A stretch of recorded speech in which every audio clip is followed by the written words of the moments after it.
Curation as a pedagogy. It's a very powerful pedagogy because even though it's right at the bottom of our activated classroom, it gets our learners to start thinking. It gets them to start making decisions about what's in, what's out, and it activates the brain. And so in this section, we want to look at a really fun tool that's called Listly that allows the students to start to engage on the activated scale in a process of curation. And so Listly is going to explore that, how we can take all sorts of elements from all over the web and curate them into a single space.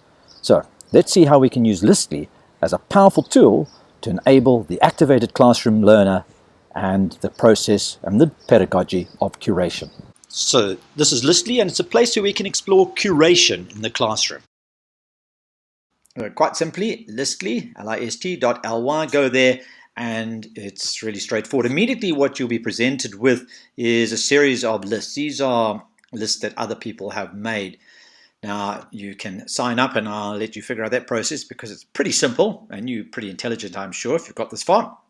And once you've signed up, you can start to build your own list. So my suggestion is that you get your students to sign up and create their own lists. So we're not so much concerned at this point about the lists others have created. There are many, and you can explore them. So there are fascinating lists on education. So for example, if I go to my account, you can see the list that I already have. And if you're not already doing it, you can follow my list on technology for teachers. So you will see at the top, it gives a shortcut to that list. And this list can be shared. It can be embedded in all sorts of places. So this is just an example of a list that I have created, Technology for Teachers, and it's got a whole lot of interesting tools, such as the ones we're covering on this course. So what you need to do is quite simply go across to Make a List. Right, so from this point on, it's really pretty straightforward, and I'll talk you through the various steps that are required. Right, so let's say the students' project is they need to put together a list of famous explorers. So that's what we're going to call it. Now again, in a normal consumption-based pedagogy, you might just provide the students with this list, or there might be a list in a textbook. They are going to build the list. They're going to go out and discover. They're going to ignite their curiosity. Right, there are some options, and this can be changed later, whether you want to have it in magazine mode, list mode, etc. Let's just leave it in magazine mode at the moment. It's a little more visual. As I said, you can change it later. Next up, we're going to put some information about our specific list, and we'll type that in here.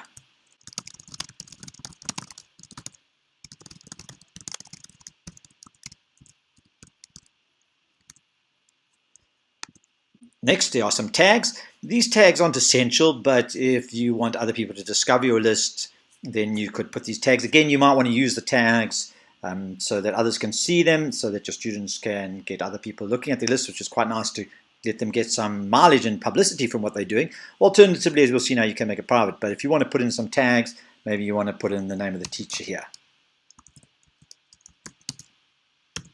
Maybe it's their group number, if they work in a group, etc. So those tags can be included.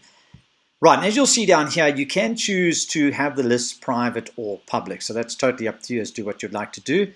And there are some other options that you can also explore if you look at their Pro feature.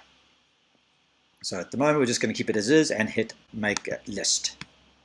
Right, so you have now arrived, and you can even add a headline image, and we can do that just now if you want to add something that sort of makes it look a little bit nicer. You don't have to do that, but at the bottom here, we've got the basics. So this is our famous explorers list.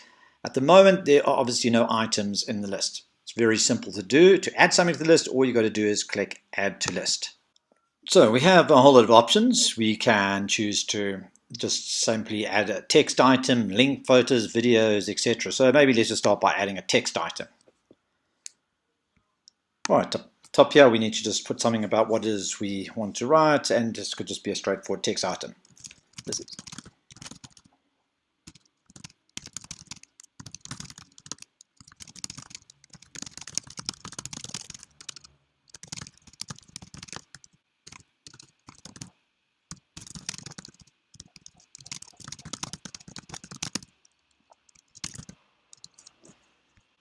Right, and once you've done that, there are again other things you could add, an image for that if you wanted to create an image, etc. We'll come back to that in a moment, but otherwise just hit save.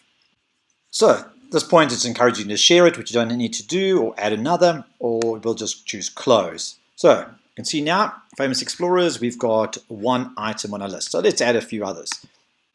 Right, so I think I would like to maybe add a link. I've got a link that I've saved talking about famous explorers. I just go across there, copy it, and I paste it in here. Right, immediately what's nice is it pulls in a whole lot of information from that link, but you can change it. So this link it's taken in the heading from that page, top 10 famous explorers, and it's even given some additional information here. So maybe again want to add something here.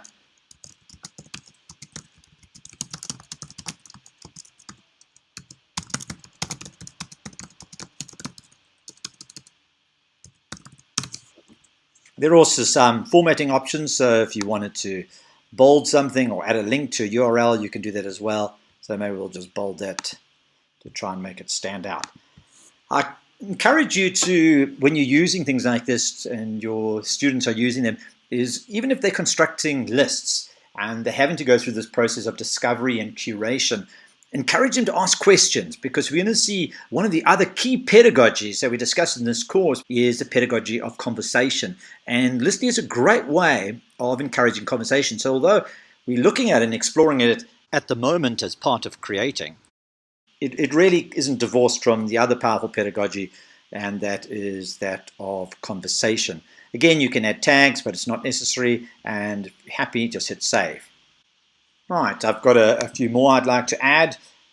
So I'm going to grab another list that someone else has compiled of famous explorers, and I'll add this link as well.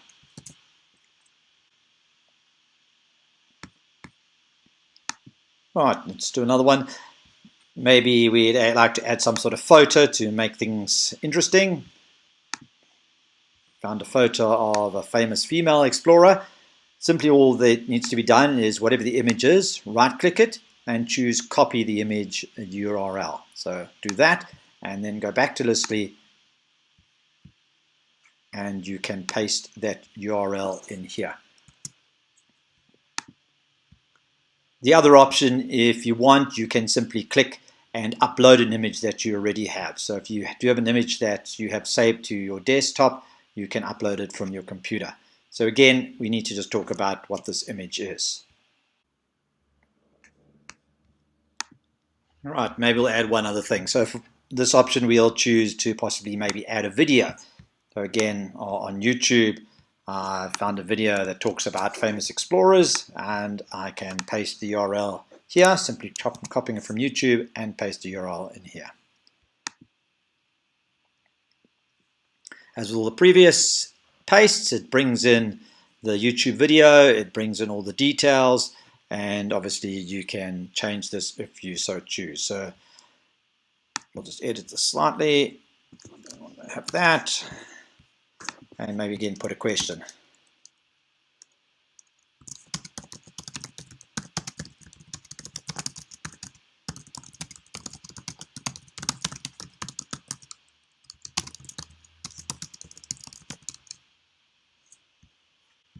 Finally, when you're done, hit save. Right, so we've added quite a few items to our list. Hitting close, we are returned to our list. So, famous explorers, and now we can see, as you'll see, the last items have now come first. So as I start to scroll down, I can see any of them. I can click and play the video if I wish, and it will keep me on the page, which is quite nice. So everything happens inside the page. There's no need for the students to leave.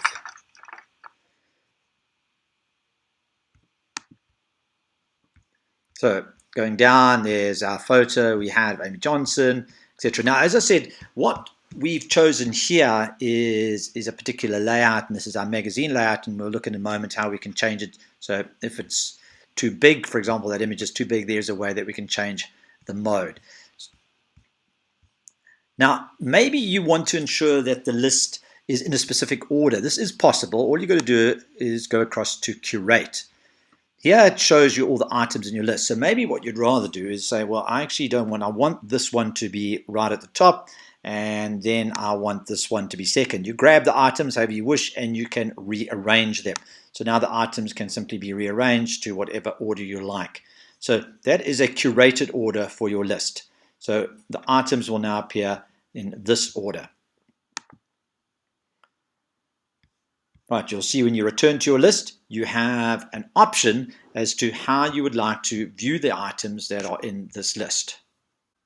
So if you come over here, you can choose to see the list in whatever order you like. So you can say, I want to see the list in from newest to oldest, or you can say, I actually want to see the list in the curated order. So that was the order that we chose and when we chose to curate. So that's our order. If you have a specific order you would like, then whenever you go back to your list, you're going to see it in that curated order. And so our list has changed again. As I said as well, sometimes the list and the images are a bit big. You can, if you don't want it that visual, you can change your mode from magazine. And list mode is also quite nice, and there are other modes as well. So now we are in list mode. And so maybe it's a little bit easier to see each of the items that are in the list. Now, what's particularly nice about the use of Listly is not only the fact that you're getting your students to curate content. So that instills in them the need to be able to think, to discern, to analyze, to decide what goes in the list. And as I've also suggested, is trying to put in discussion points about each item. So who is missing? There are some options here that people can get involved in. So people can say that they either like or don't like this particular item. But in addition to that, they can also get involved in making comments. And this is where the conversation pedagogy comes in. And so people can come to this list, other students in the class can come to this list, and they can add other explorers maybe that they think should be in this list.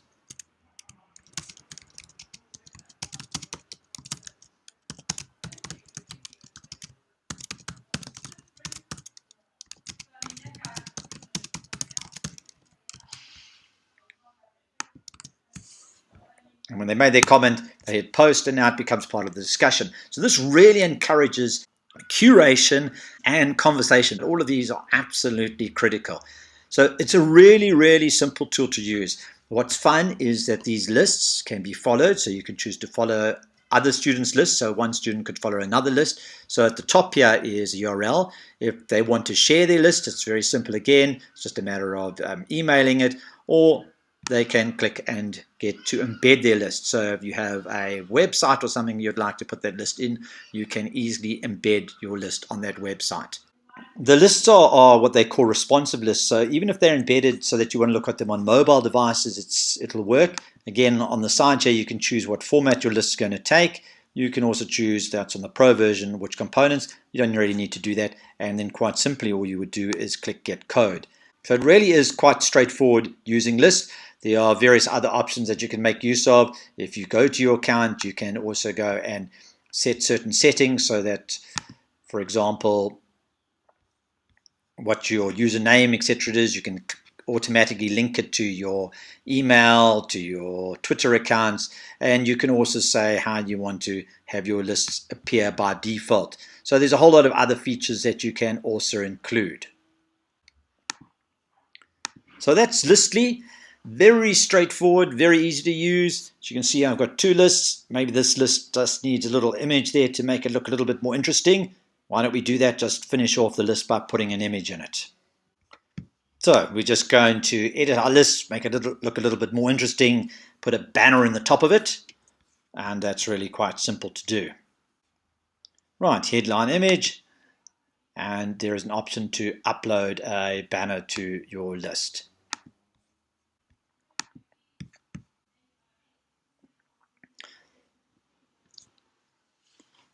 Right, so now we've got a fun banner on the top of our list, and so it makes our list look that much more exciting. So those are lists, great way to encourage your students to get involved in curating and in conversation. So now it's up to you to go and create a list.